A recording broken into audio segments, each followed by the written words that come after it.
There's no work requirements whatsoever. There's no education requirements whatsoever for better skill sets. Don't you think if we're going to help the children that the people should make some effort? On the issue of the federal minimum wage increase, is there any situation where you would go higher than $11 an hour? The $15 minimum wage never fit in this piece of reconciliation. This guy wants you to work for $11 an hour, $11 American. That here is about $15 to us.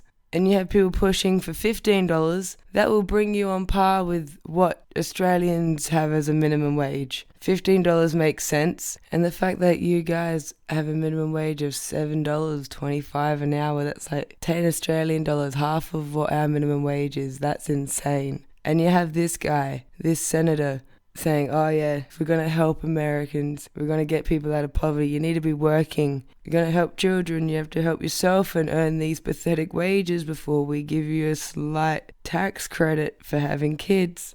But this guy would know everything about helping his kids, wouldn't he? And so for the people that don't know, and for the people that already do, just a reminder of Joe Manchin's daughter. I know there is considerable concern and skepticism about the pricing of EpiPens, and I think many people incorrectly assume that we make $600 off of each pen. It's simply not true. After subtracting EpiPen-related costs, our profit is $100 or approximately $50 per pen. I wish we had better anticipated the magnitude and acceleration of the rising financial issues for a growing minority of patients who may have ended up paying the full wholesale acquisition cost. Do you think you were charging too much at $600? Sir, we believe it was a fair price, and we've just now lowered that price by half.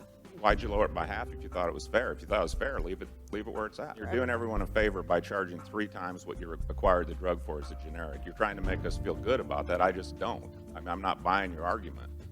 It was not your intention, but I think you might have helped Congress get around an issue by showing the blatant disregard you have and disrespect you have for people who desperately need this medication. You have 94% of the market share. Correct. Yeah. I'd call that a stranglehold. I'd call that a lot of control. You don't want to call it control, don't. Because you have such a stranglehold on the market, you can do what you want in terms of pricing. And you have.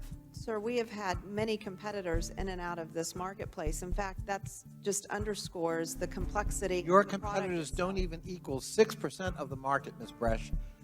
I mean, that doesn't even pass the giggle test, what you're asserting. You virtually have a monopoly, and you've used it to your advantage, but unfortunately, it's at the expense of people who need it. She, in her testimony, pointed to insurance companies, you mentioned middlemen, drug retailers, as a reason for this price hike. So do you think that she was forthright in her answers to the committee yesterday? Absolutely.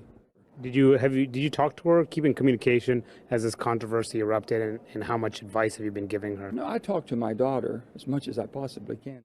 Heather's the most caring, sharing, generous person I've ever met in my life, most accomplished, and tougher than nails.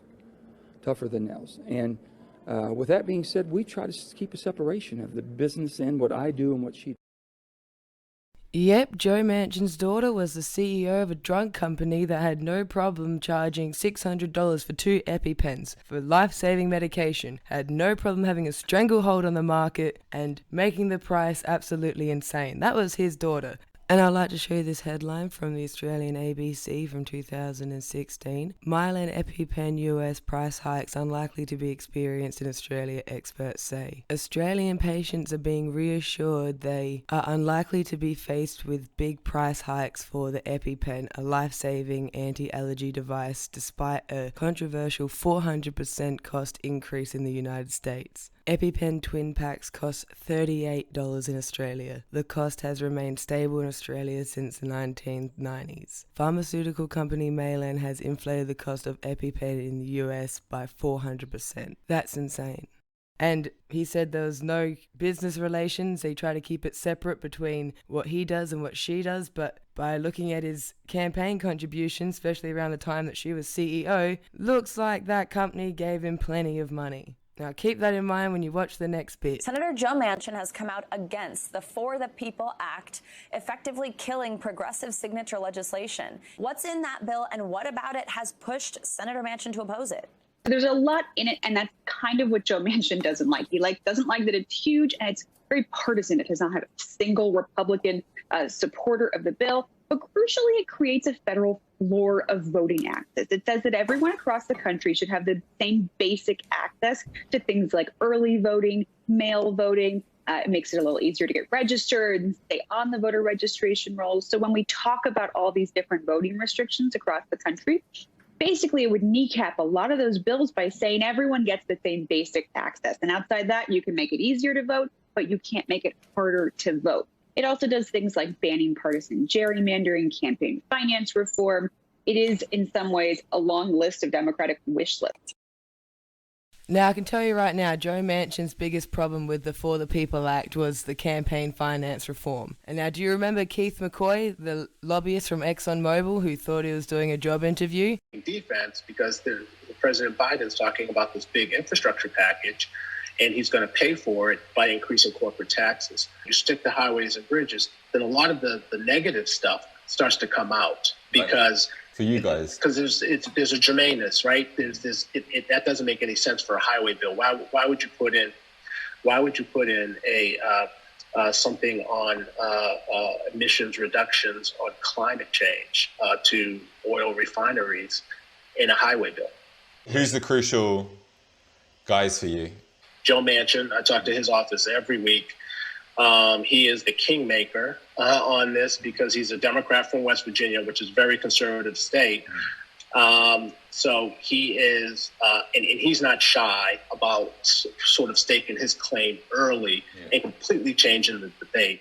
This is the clearest we've seen yet from Senator Manchin about that $3.5 trillion just being too high from him. We definitely knew that that was unsettling for him, but this is definitely going to be a point of contention because remember, they cannot lose his vote. The Democrats need his vote, and the Vice President Kamala Harris will be the tie-breaking vote here. So this is really a key moment, and as we've all been saying, this sets up just a showdown in Washington to come in the weeks ahead. In Senator Joe Manchin's home state of West Virginia, the $3.5 trillion Build Back Better legislation that's being proposed by President Biden, it is overwhelmingly popular. The support in West Virginia among West Virginia voters is almost unbelievable. The Build Back Better legislation has 80% support statewide. Just ask self-identified conservatives in deep red West Virginia. How many of self-identified conservatives polled on the bill support it? Well, that number is 77%.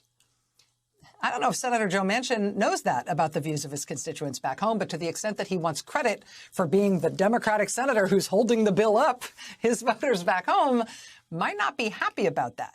I get the sense that it's not so much that the bill is too high for Joe Manchin, but his problem is more how it's going to be paid for. Like Keith McCoy says, it's going to be paid for by increasing corporate taxes. But the fact that a protest had to be brought to his houseboat in Washington, this guy's already living in boats. He obviously is okay with the consequences of climate change, and not just because he's in the pocket of companies like ExxonMobil, but he has more than one kid, you see. I have 3 wonderful children. I've been very pleased with all of them. Joe Manchin made $500,000 last year off of his son's coal company. So you have this senator who stands in the way of passing anything that's good for the American people. And 2 of his 3 kids, one was the person that made EpiPens an insane price, and the other one has a coal company.